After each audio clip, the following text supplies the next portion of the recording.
Good evening. We are coming to you live from the Good News Broadcasting Studio headquarters here in Nairobi. My name is Eugene Ochinkwach, and this is The Insight, where of course we make deliberate conversations, intriguing conversations, just to enlighten you on issues to do with politics.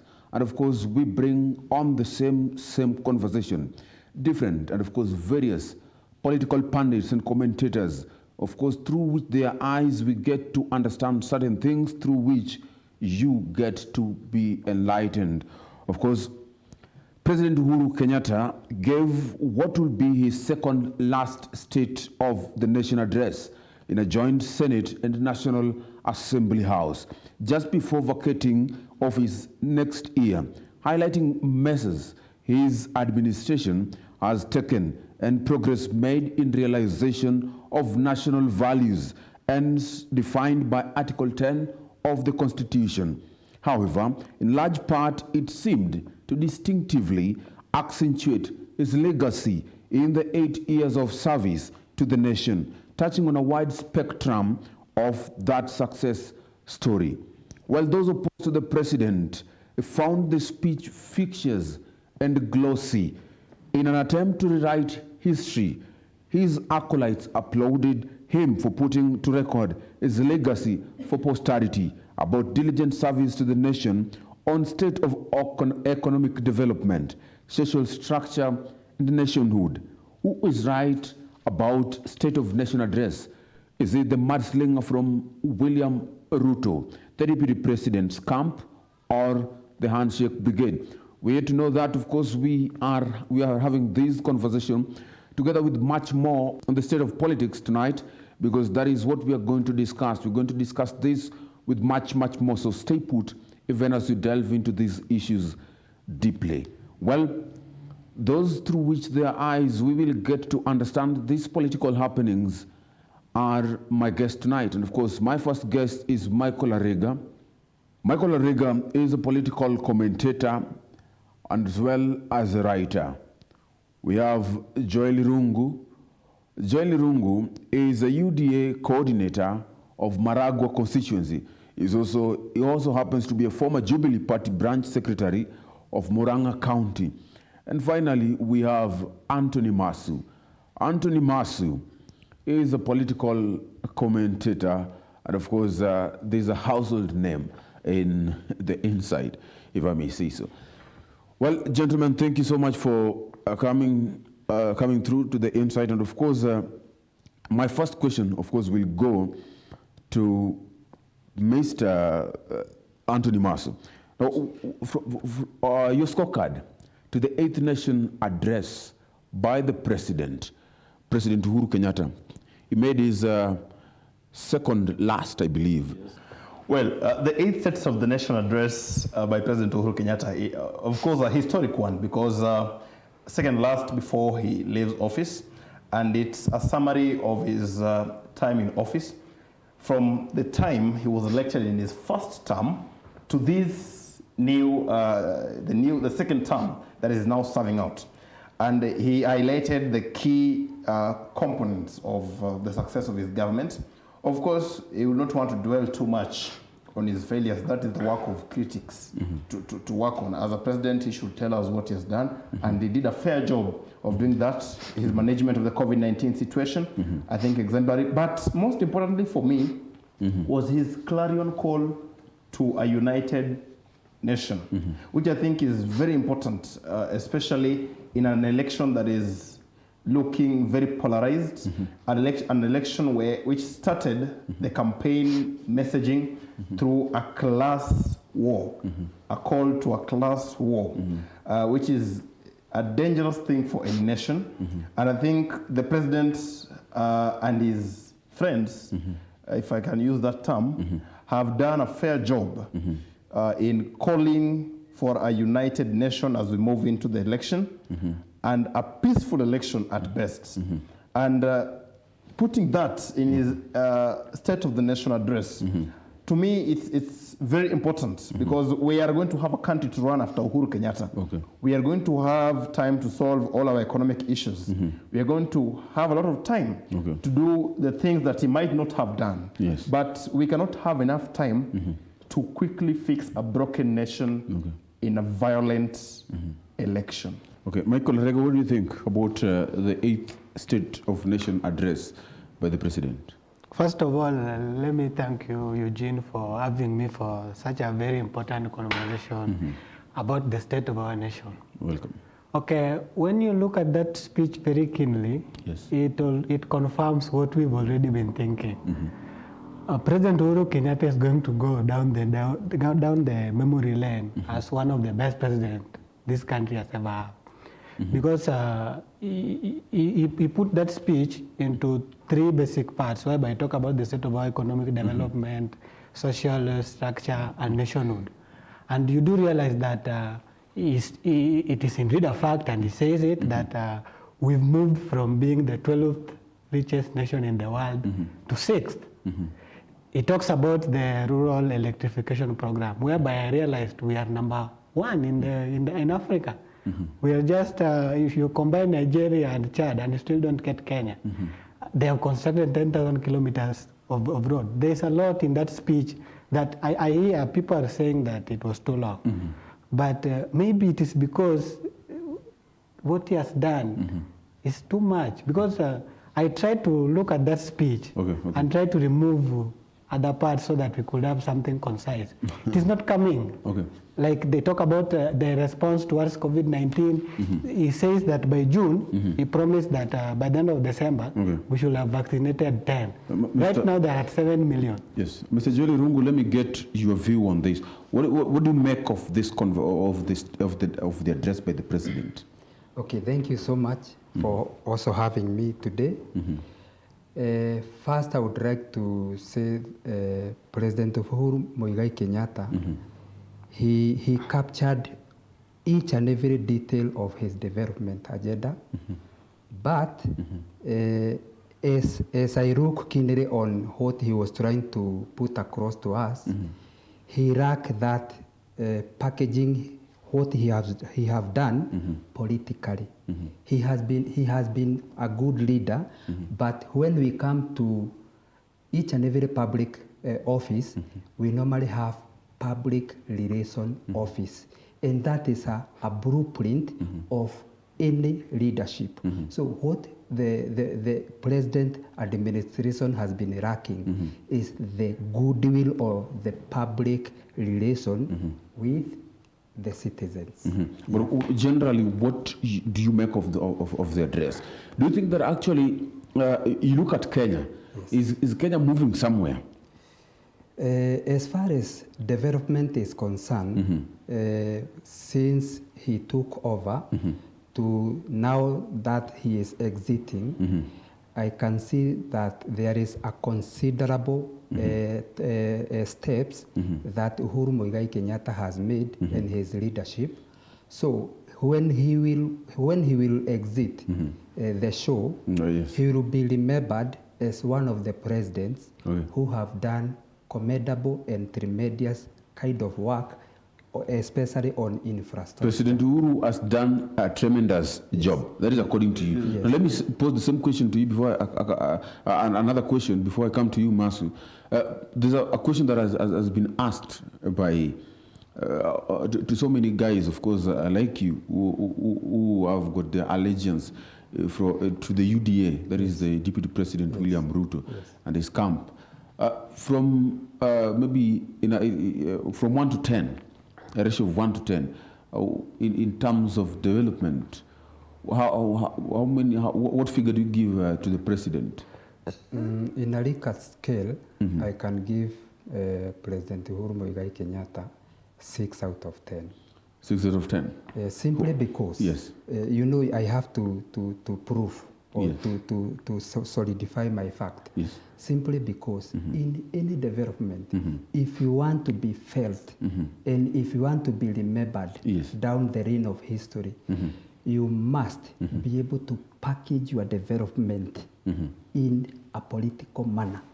If you fail to package yourself, however how good you are, there will come a time when another leader will come in and be in a position to package his, whether petty things or good things, he will be able to package them politically very well in a clever manner. And how has the president failed?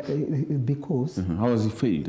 Okay, what normally when there is this thing that brought a camel into the house, and when the camel comes into the house, it normally destroys the house. Okay. After 2017 election, we had an unexpected guest. That is the former Prime Minister. The former Premier Raila Odinga. Yeah. When he came in, he brought the ideologies of ODM, which the President allowed the Premier ideologies to overshadow the Jubilee ideologies. Okay, so let me ask you, Anthony, I know I'm burning to you're burning, but let me just get to the root of this. Yes. You're talking about the president, of course, someone getting to between the president and the deputy president. Yes. Now you're giving the president 6 to 10. Yes. Well, why are you giving him 6 to 10? Because someone got in Apukatikati? Okay, in his first term, you know, they were coordinating in a very well manner. Development. So in the first term, in the first term, they did very well. So what figure do you give him? Okay, you know, an examiner. Sir, can never in 1 to give, 10, what figure do you give him? It's around 8. Around 8. 8 out of 10. Where's the 2? You know, you cannot be able to, due to the critics and due to other factors, yes, that should be put on constant. Okay, thank you. I want to add all of that conversation instantly, yes, before the heat and the gist of it disappears into thin air. Okay. First of all, it is very far-fetched to say that when a camel comes into the house, especially in a structured government, with structures and systems that work, then as a leader comes in, then things fall and disintegrate. Yes. I want to say that for any nation, the biggest blessing that can happen to you is if the opposition joins the government, then the government has a bigger chance and a better chance of executing their agenda to the people. And if we had such a situation in Kenya where the opposition leader Raila Odinga shook hands with the president, then what we are expecting is the economic boom and the boom in infrastructural development that we have seen in Kenya. And don't forget that Raila Odinga is the High Commissioner for Infrastructure, AU. So if you see infrastructure in Kenya being supported by ADB and other donors, and is also in handshake with Uhuru Kenyatta, then we don't have to look to Mars or to Jupiter to know why we are having this. 2013 to 2017 is one of the worst tenures of presidency that Kenya has ever had. When William Ruto and Uhuru Kenyatta teamed up in that government, it was very chaotic. They had a very tribally segregated kind of government. Out of the 9 ministries and principal secretary positions that were allocated to one William Ruto to appoint personnel, he put members of only one tribe into all those positions, which was the Kalenjin tribe. So it was a sad moment for our country that thankfully we moved past. And as we're looking beyond, we don't want to be so hard on Uhuru Kenyatta. We understand that he had a very cantankerous deputy president who made it very difficult for him to run the government. And right now, if Ruto is serious that he wants to deliver his mandate to the Kenyans, he should sit down and work as the deputy president of Kenya. What he does instead, every day he's doing rallies. When is he in office working? Kila siku is always asking questions. Mmesema ni bottom ama ni up? Kwa hiyo mmesema ni bottom up. When is he working? When is he in office? When is he delivering on his mandate? does it mean that his term as president or the promise that was given that he will be president is more important to Kenyans than the job he has as a deputy president? That is the question that should be asked. Okay, thank you so much, Mr. Maso. Now, let me get this. Let me ask you this, Mr. Michael Arega. Of course, I'm going to give you a chance for a rejoinder. Mr. Arega, in the president's speech, actually, something that is actually is unlikely of presidents or even our president in the previous nations of address, State of the Nation address, is talking about losses of the government. And of course, in his speech, he mentioned about one loss that is BBI. And of course, he was also talking about the resuscitation of BBI in an unlikely way that many will not quite get what the president meant. Because according to him, actually, Kenya had lost a moment through which they could get to sort out some issues that have been affecting them, that are entrenched in the system. What do you think? Is BBI coming back, and how should we expect this? Okay, from far you could hear the BBI cross from the president's speech. But of importance to me is that BBI, what the president was saying is that we had missed an opportunity. BBI, as you can remember, it had fruits. We could bring more funds to the wards. We could think about our election structure. You realize that we've been crying that IBC manipulated elections, and we need to fix that. And so he says in the speech that we had a constitutional moment. He also goes ahead to say that we cannot be like the proverbial ostrich that buries his head to the sand.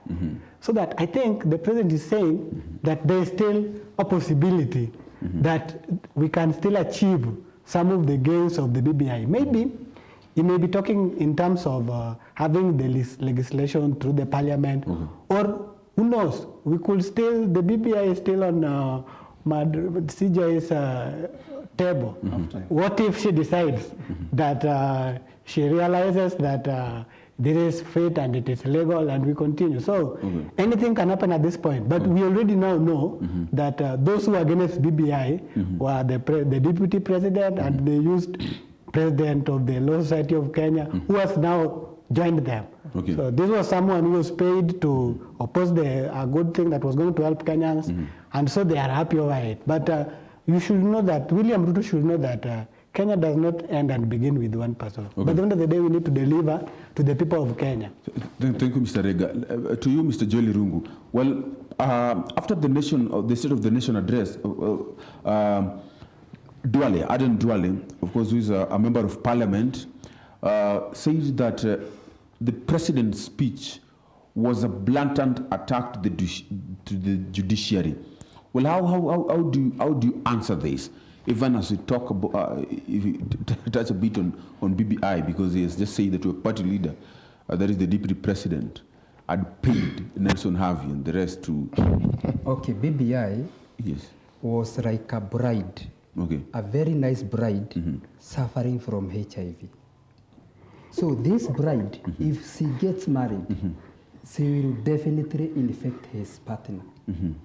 And the reason as to why I'm saying this, BBI was packaged in a very well manner to look as if it was benefiting, most importantly, people from Mount Kenya so much. But at the same time, they had put in the office of the ombudsman, which was supposed to check on judiciary. If we are really serious on constitutional matters, we must, and this is not a request, it is a right, we must empower constitutional offices, such as IBC, such as judiciary. So when you bring in someone who will be checking what you are doing and probably punish you if you go contrary to their will, it is that is lethal. And it is so bad at this moment in time when our democracy is growing in a steady manner. Okay, the other issue that was that didn't go well with the people, especially from Mount Kenya region, it is the expansion of the executive. Why do you want us to expand the executive now that the president is leaving the office? It didn't go well. We had a pilot kind of leadership when Raila Amolo Odinga and former President Moi Kibaki were running government in a hybrid manner, the Prime Minister and the President. Today, there was those instances where Prime Minister was firing the cabinet secretaries. And then the following morning, the President will come and say, these are my royal officers who are comfortably working in their offices. So they were like contradicting themselves. So we wanted to bring such a crisis to the next government, while in the next government, we will be having a very nice opportunity to trigger back to track our economic. Thank you so much. Well, I want us to watch this video, and of course, we are going to discuss this in a moment. Lakini vijana, kwa heshima, fikirieni na musikimbie. Musikuje na speed. Speed inaangusha jameni. Afadhali pole pole na ufike pahali ambapo ulikuwa unaenda. Munanisikiza? Munanisikiza? Munanisikiza nyinyi? Munanielewa? Munanielewa? Ukikuja waambie huyu ni mzee, hafai, tunataka kijana, sijui huyu ni ako namna hii, huyu ako namna hii, huyu ako namna ile. Mtu anachagua na bongo bana, mtu achagui na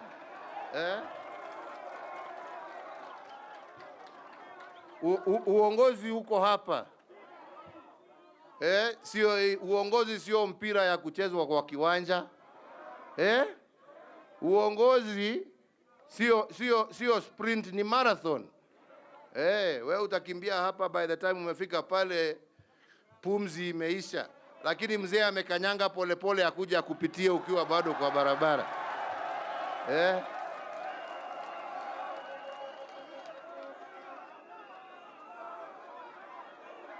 Tunaelewana wenzangu?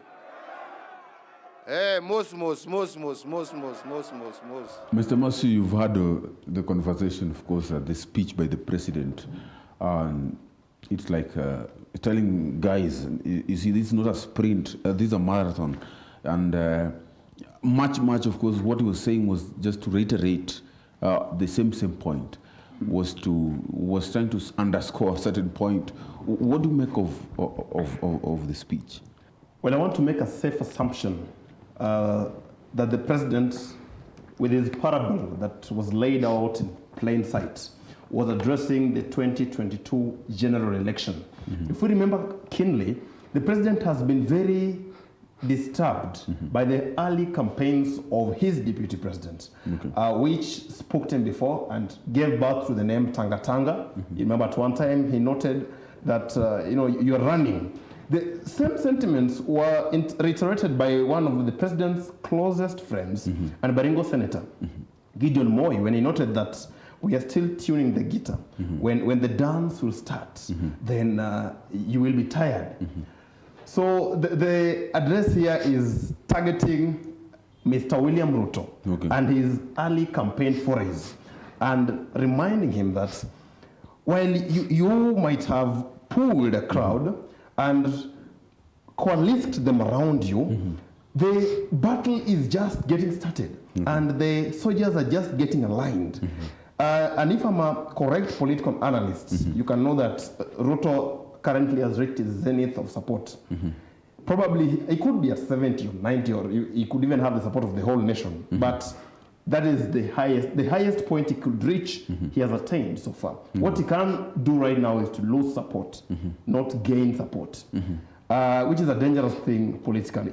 But like we have always tried to note before, his campaigns will not suffer because he's not one of the best politicians. His campaigns will majorly suffer because of the lack of think tanks within his circles. He's the smartest man in the room, which is dangerous for any politician. He does not have a solid backing of straight thinking people who can give appropriate strategies to approach the election. And the tact has zoned out into a sing-song that is now very easy to knock around and just play ball with. And the counter strategies by the other side of the campaign, Raila Odinga in this case, who introduced the concern of the 6,000 shillings per household sustenance. It is selling. I have been walking around. There's a day I took the whole day moving around Kibandas, just buying tea to people and listening to their minds. And trust me, everyone knows that a wheelbarrow costs 2,000 shillings, and with 6,000 you can buy 3. So they think with 6,000 we can even incorporate Ruto into this setup and have a government that just works for the people. So the counter strategies are great, and the president, by noting that you are running so fast, but this thing is not about, it's not a marathon. This is not 100 meters marathon. This is a marathon, 24 laps marathon, not 100 meters. So with all this speed, now this old man is coming, he's trekking slowly, he's jogging like Paul Tergat, and he's going to beat you to it in plain sight. Let me get Michael Arego. Michael Arego, what do you say on this? Okay, me looking at that speech, I can only say that whoever is still waiting for Uhuru Kenyatta to endorse Raila Odinga should also wait for the end of the world. Because this is a president saying that there's another guy who has been competing alone, and he's going to get tired. And if you look at that in reality, you know that Ruto today, he lacks new ideas. The man can't reinvent himself. I can even predict what he's going to say tomorrow. He will say, niliweka Raila Prime Minister, niliweka Uhuru President, bottom up, tuko na God. Yani, the guy, if he doesn't do that, he will be insulting another governor. Or talking about BBI. The guy can't reinvent himself. And that is the nature of it. You get tired when you run alone. The president... Mr. Rungu, this guy can predict what Mr. William Ruto Samoei will say tomorrow. And of course, this guy says that in 6,000, of course, we get a chance to buy 3 wheelbarrows. Apart from that, of course, what is happening? You saw the video. What is the remark? What do you make of this when you see president talking that way? And of course, the other time we had the president, actually, as they were campaigning with the deputy president, saying, kumi yangu, kumi ya William. What happened? What do you make of all this, sir? Okay. One thing, I remember in 2013, President Uhuru Kenyatta talking about his 10 and the other 10 for his deputy. And I always remember one clip. I don't know whether we have it, but I normally watch it every now and then. When he was talking, and behind him was John Joroge Michuki, Mike Buvi Sonko, and the former governor of Kiambu, William Kabogo. I remember him saying, and he was using the native language. He wanted to mean that those people who think that going to Hague, they will get an opportunity to lead the country, Hague, sio kwa mama yao. That is what he wanted to pass across.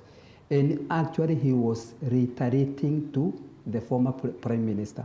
So the beatitude or political beatitude that we were given yesterday by His Excellency the President, it is not resonating well with people from Mount Kenya region. You cannot tell me that when I am walking with this gentleman, it is my turn to walk with him. I am a very good person, and I'm very friendly. But when it comes his turn to walk with me, he start branding me names that I'm a thief, that I'm this, that I'm this. That should not be. But there was only one vote. No, that should not be political ideology of any good governance. The next thing I would like to comment about is hiyo bio ya mzee, bio ya mzee atakuja overtake. He will come and overtake the sprinter. In each and every management theory, we have various theories of management. The person who is leading must always be having enough measures or enough card that can draw in order to win each and every game. So he is able to predict what Ruto will say tomorrow, but I would like them to take this to the bank. If what Raila is saying today is resonating well, I mean Ruto is saying today is resonating very well with the people at the ground who has the vote. Even if he repeated that 1,000 times and he happens to win the election, what and good. Okay, maybe to be President Uhuru Kenyatta's defense, to his defense, Yes. is saying that the president shall have betrayed Ruto if he doesn't support him in the next election. Politics is not a church service. We've seen it before. That has been here. People make memorandum of understandings. When we go to the next election, things changes. But perhaps for Ruto, he exacerbated it. You see, Raila, when Uhuru went for Raila, he wanted to be a leader. He wanted to unify this nation.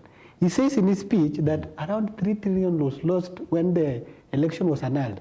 So this was a guy extending the olive branch and trying to make the government more inclusive. But now you have your deputy running up saying you are mtapeli. What do you do? How do you support such a person? Yesterday he said apangwigi. So this is a man who thinks is the way my brother is saying. He thinks he knows everything, he can do it alone, and he's going for it alone. Then maybe he doesn't need your support. Every day he circulates in every funeral or church service, they call Mr. Uhuru Kenyatta names. Is it Jesus? How are we going to support such people again? Okay, I think pride comes before fall, Eugene. Okay, I know you have much to say, but of course, let us go for a break, and of course, I'll be right to you, Mr. Of course, I know all of you have something to put across to our viewers. Well, ladies and gentlemen, back at home, we are going for a short break, but of course, we are going to come back. Well, you can keep the conversation flowing. You remember that our SMS line is 21144. You can also find us at GBS TV Africa, at Eugene Ochieng Kwach, in all social media platforms. We are going for a break. Don't go away.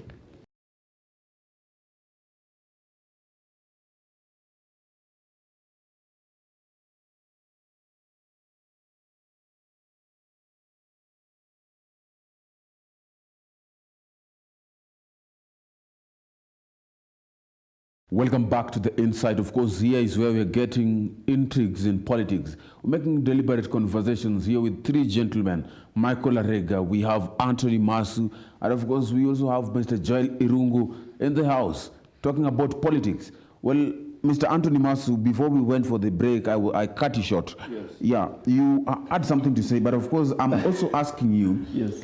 Willie Mutunga, of course, had something to say about the Deputy President Ruto, as you saw in the paper earlier this week. And of course, he's saying that Ruto is the man to beat. And he says that the bottom-up narrative of Ruto may be dangerous for the country, but it has captured the imaginations of many Kenyans. What do you make of all this? Well, I've spoken to Willie Mutunga's PA, Boniface Mwangi, and Mwangi for a long time has made it very clear that he is anti-Raila. So I'm not surprised at Mutunga's sentiments. He's just weighing into the conversation that this is the person I'm supporting for this election, and he brings with him that respect he carried from the judiciary. But let me tell you, if you play with a pig, both of you get dirty, and the pig loves it. And in this case, that is what Mutunga is trying to do. He's trying to play the pig. Ruto is used to politics. If I'd advise Mutunga to stick to judicial activism, Let him try to improve our judicial perspectives from his own end. Access to justice, his concern for Meguna case, those are very genuine. But into politics, I don't want to listen to his sentiments because he's not such a politician. Okay, but away from, just a moment, away from this, yes. The bottom-up model has failed the tests of sustainability even before it is implemented. Because what it's exactly saying is the exact thing that Raila is proposing, okay? But the difference is the bottom-up model does not provide the mechanism through which it will be achieved. Okay? So Raila says he is going for 6,000. Ruto is saying it is impossible.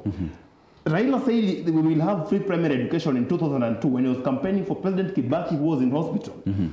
The same Ruto, while campaigning for Uhuru Kenyatta in 2002, said it is impossible. Raila said we are going to implement a CDF bill in parliament immediately we take power.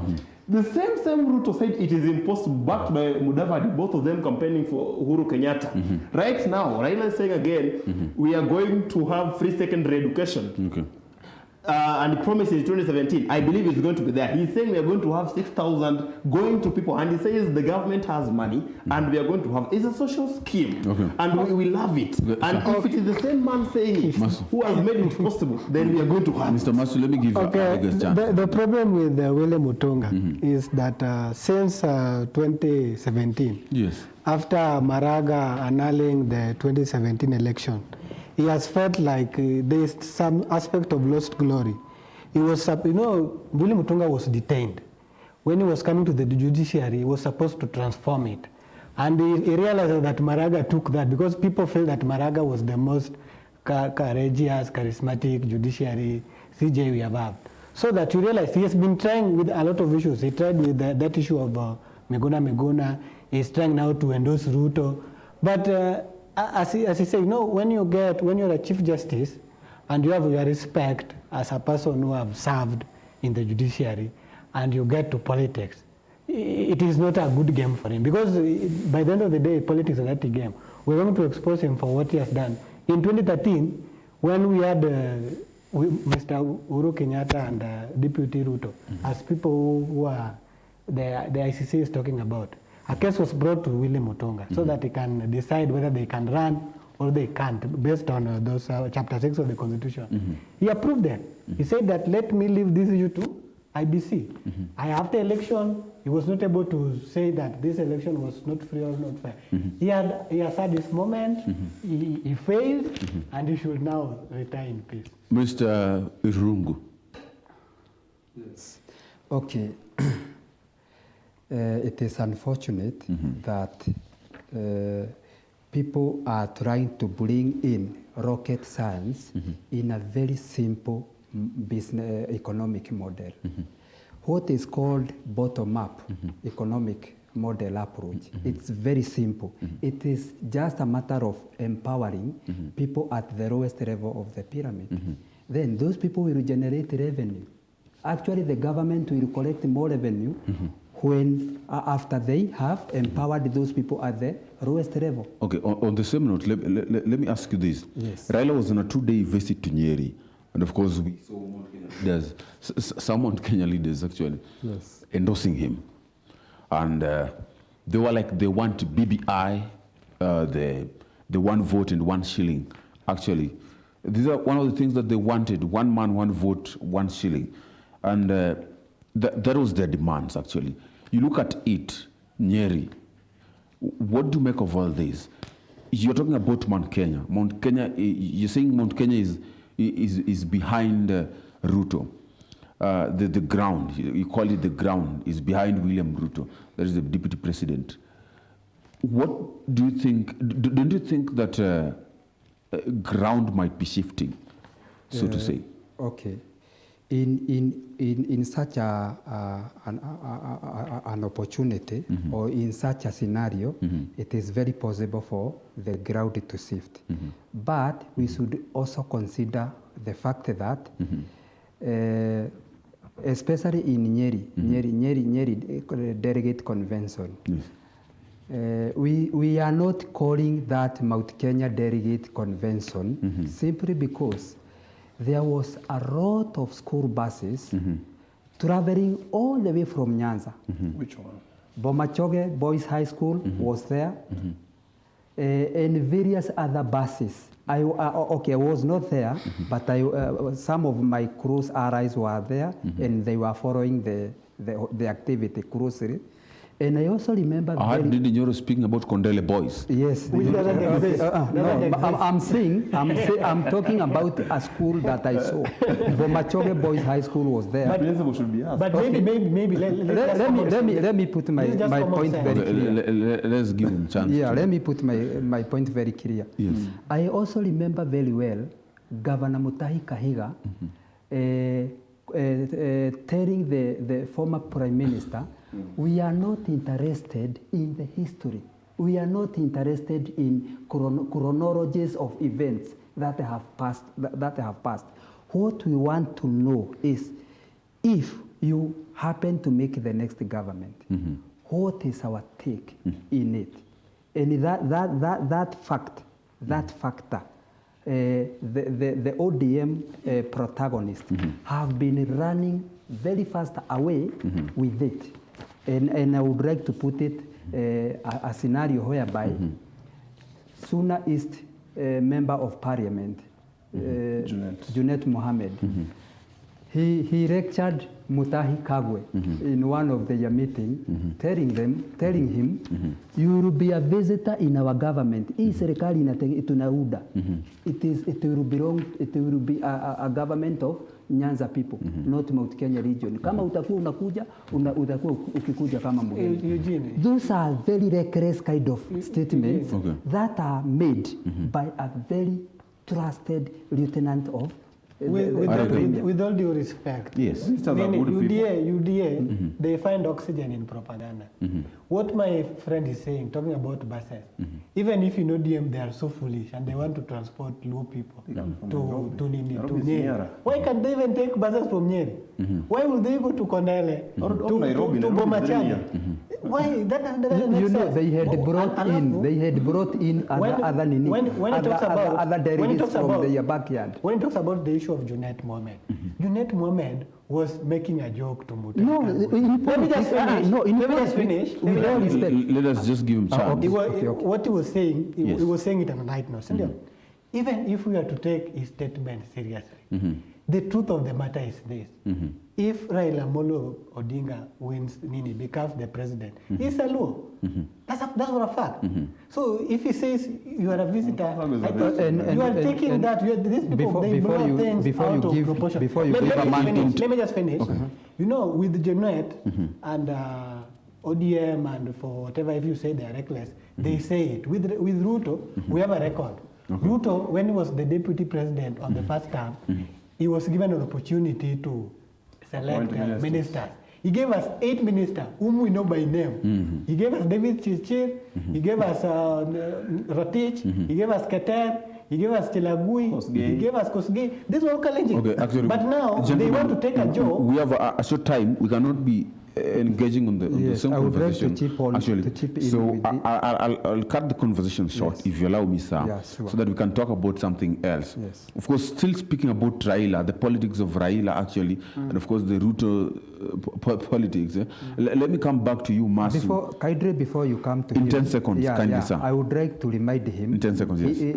At the beginning of the show, yes, he did tell us he is vying for a parliamentary seat in Langata constituency. I haven't mentioned that. Yes. You are a leader and a young leader. Yes. You have to take that to the bank. You are a leader and a young leader. Yes. So as young generation of this country, we are at stake if we allow that narrative that has been propagated that young minds are not ripe enough to take leadership. Okay, so let me ask this, Masu. Yes. Raila will officially inform his supporters of his decision to either run for presidency or to support someone else. That is around December 10th, if I'm right. Yes. What do we expect? Is he going to endorse someone And pull out at 2002? I'm expecting two things from Raila. Yes. Because of the money he is and the track record he has had. Number one, Raila is ready for power. So he's going to declare his candidature for this 2022 general election. That's one. Two, I'm expecting a rabbit out of the hat from Raila. Because Raila has proved to be the most unpredictable politician in Kenya, not in Kenya, anywhere in the world. The kind of political moves that this man has made they don't exist in any political dictionary or Bible. They are very unique moves all the time. So he could be campaigning for presidency and pulling all these, and we are going to state house, and then he goes to Kasarani on 9th and says, I'm supporting Gideon Moi. He's a very funny man. So we expect anything from Raila, from where I sit. Let me go to Michael Arega, who is also a very keen supporter of Raila Amolo Odinga. Having studied Raila Odinga's politics, actually, and having the fact that you also come from Nyanza, how can it be this time that Raila Odinga supports someone else? And 2002, and of course we've had this on record that Raila was betrayed. What do you make of maybe Raila supporting someone else? What will happen? And who is this person that Raila can actually support? Okay, when we go to Kasarani on December 10th, Raila can surprise us. He can tell us he's supporting anyone. Maybe there's a list. He can support Gideon.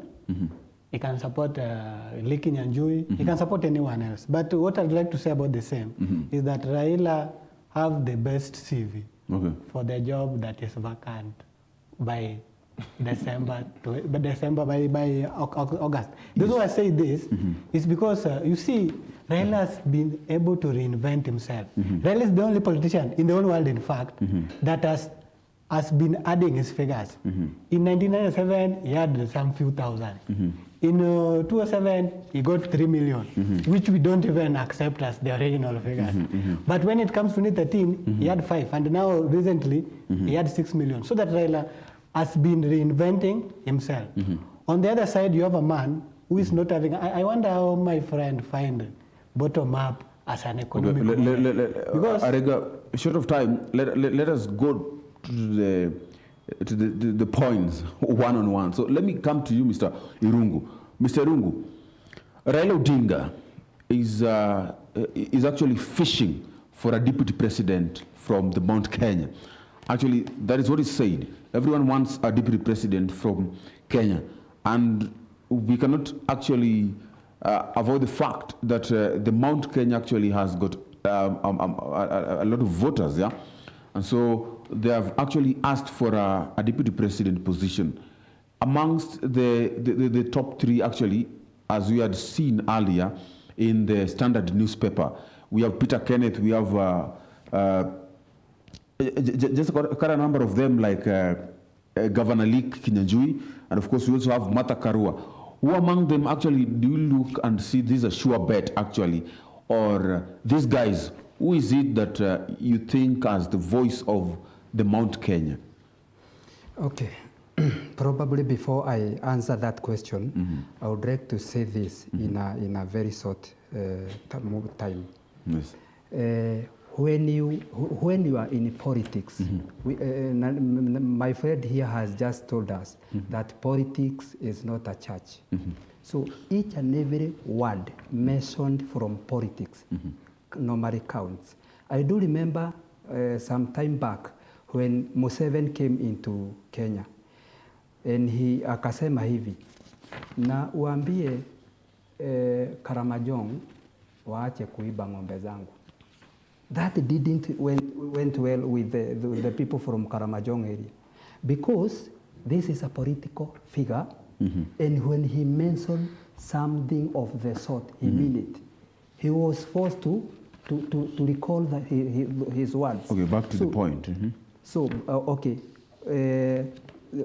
what I'm trying to say, when Junet Mohammed mentioned I think like we are going to be spectators in the formation of the next government, it's very reckless. Okay. So to the point, or to the main point, Yes.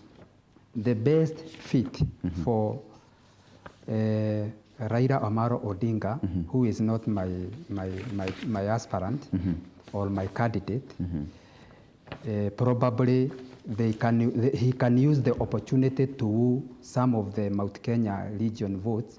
Is Nani? This gentleman who vied in 2013.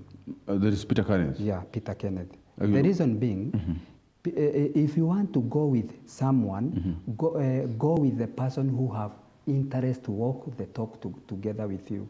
Peter Kenneth has been seen in more occasion than Lee Kinyajui and Martha Karua, having going together with the Raila, sharing their ideologies. So, Okay. so and they should also consider this. The selection of their deputies from Mount Kenya region will create either a fallout with the Mount Kenya region or a win-win situation. Okay. And that is why you see even the other side of our candidate, deputy president, he has not yet mentioned his preferred candidate because he is also very keen and he considers this as a very important factor in his winning algorithms. The way he will choose the deputy from Mount Kenya, if it will happen to be from Mount Kenya, will decide whether he will win or he will not win. Okay, thank you so much. Actually, gentlemen, I want us to talk about this issue, even as we're ending this conversation tonight. Well, with around 10 months, around 8 to 10 months to the general elections, 2022 general elections, there seems to be confusion in the House. That is the preparedness of the 2022 elections. We look at IBC actually as it seems Wafula Chebukati actually saying that they're not being given ample time as an independent body to conduct the elections, and there are a lot of things that are not actually going well according to how we expect them. You look at this and the time that remains. What do you make of all this? Well, IBC is a political body, despite the fact that it's an independent body.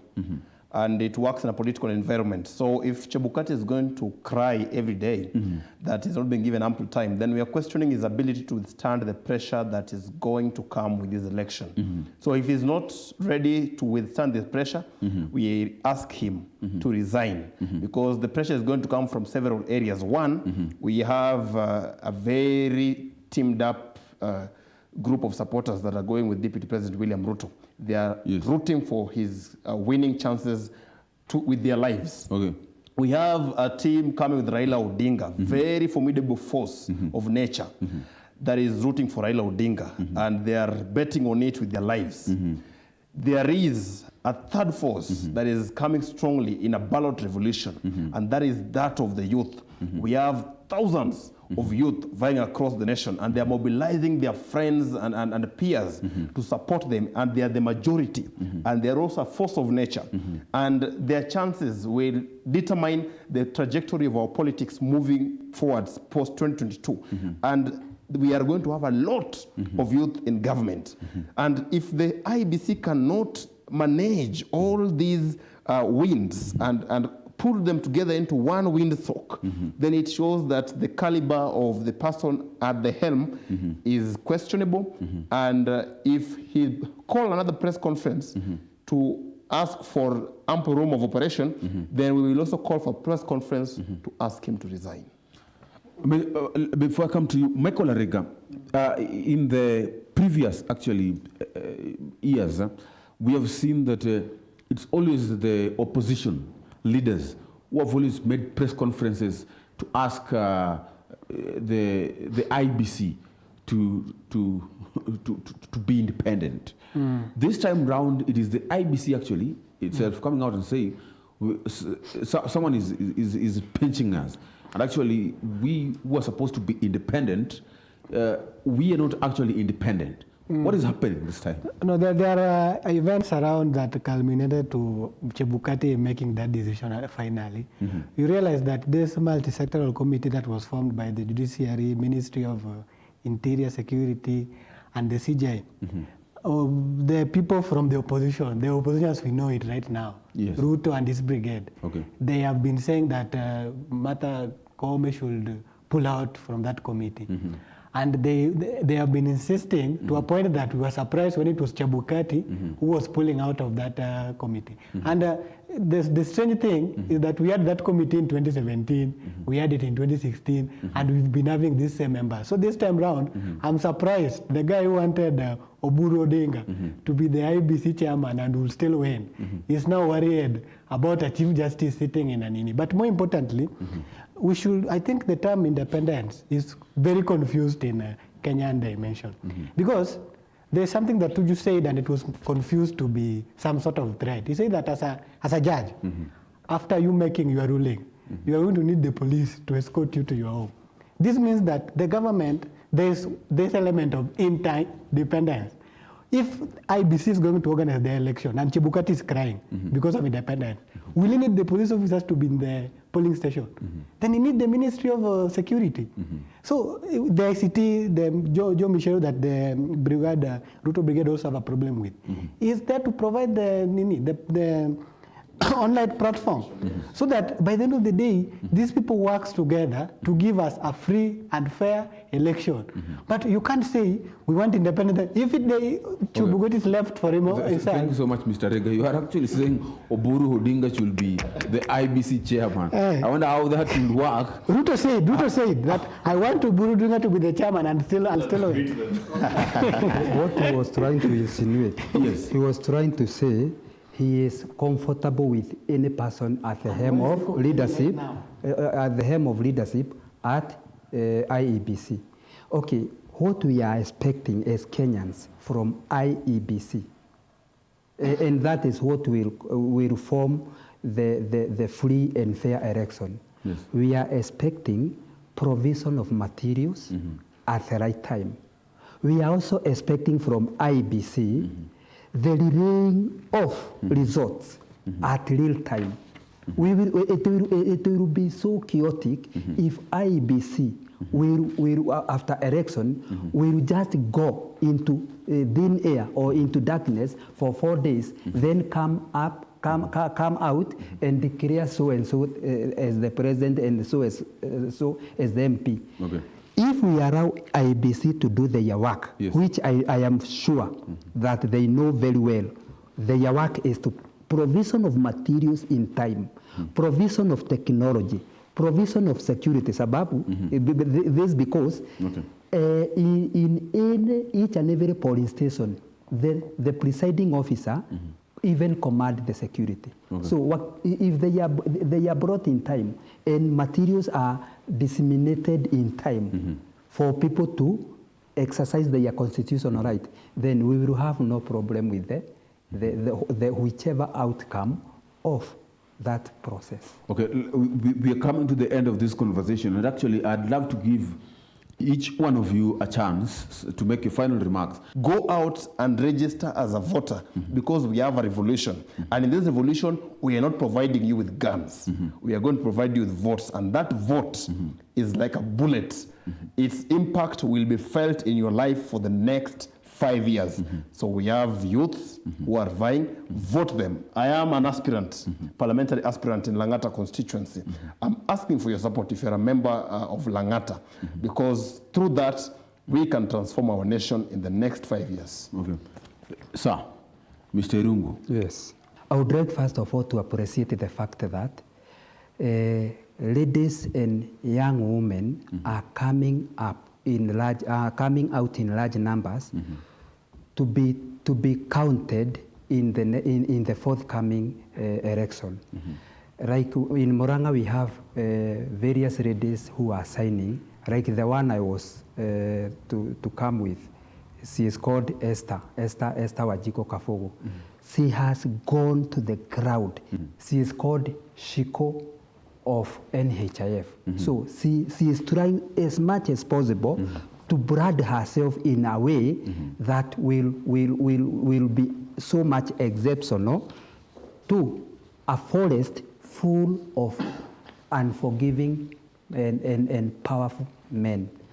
Finally, I would also like to reiterate what my friend has just said. Young generation, we have never been counted on the table where the cake is being shared. The reason being, we are either ignorant or we rough or we like so much to be bribed with the little tokens that are being thrown from all directions by the politician. This time round, if you vote with your stomach, don't come out to cry foul immediately after election. Mr. Ariga. Maybe before I go to mining, personally, this idea of a youth revolution and Nini, I feel that it doesn't exist in my brain. We gave IBC 1.8 billion to register, and they registered 1.5 million youths. I still think that there is something wrong with our youths. We want to speak, and when time comes for action, we are not around, and that's a big problem. On my closing remark, maybe to pick it from where we started it from, the president has given his State of Union address, and he has done a lot, and he was not able to achieve some. There is no chef in the world who has ever prepared nice pancakes without breaking some eggs. So you realize that he had a deputy who is so adversely mentioned in corruption. So he was leading a leaking ship. So we will forgive him for the few things. Also, the pandemic came and things did not go very well. I'd only urge, as we go to the next election, I'm urging Kenyans to think twice. We should see the difference between a political strategy and an economic model, so that by the time you vote for a person, you look at their CV, you want to realize that, is this person saying what he believes in? If he is for pro-people, has he been so since he began his politics up to date? I think that's all I can say. Enough said. Well, a time has cut it short. Gentlemen, thank you so much for accepting my invite for this show. And for you all of you back at home, we are grateful for working with us till this far. And of course, as we have come to the end of this conversation, you have heard from the president and of course even from my bench that you go and register as a voter so that you can change your nation. And of course, the power is in your hands, your constitutional right to vote in the leader of your choice.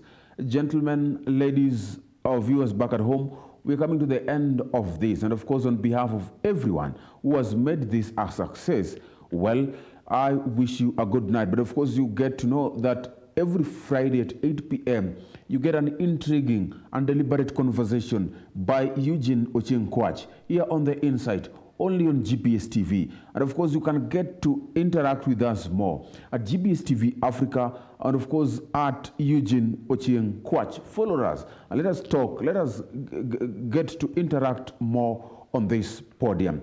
Ladies and gentlemen, this is The Insight.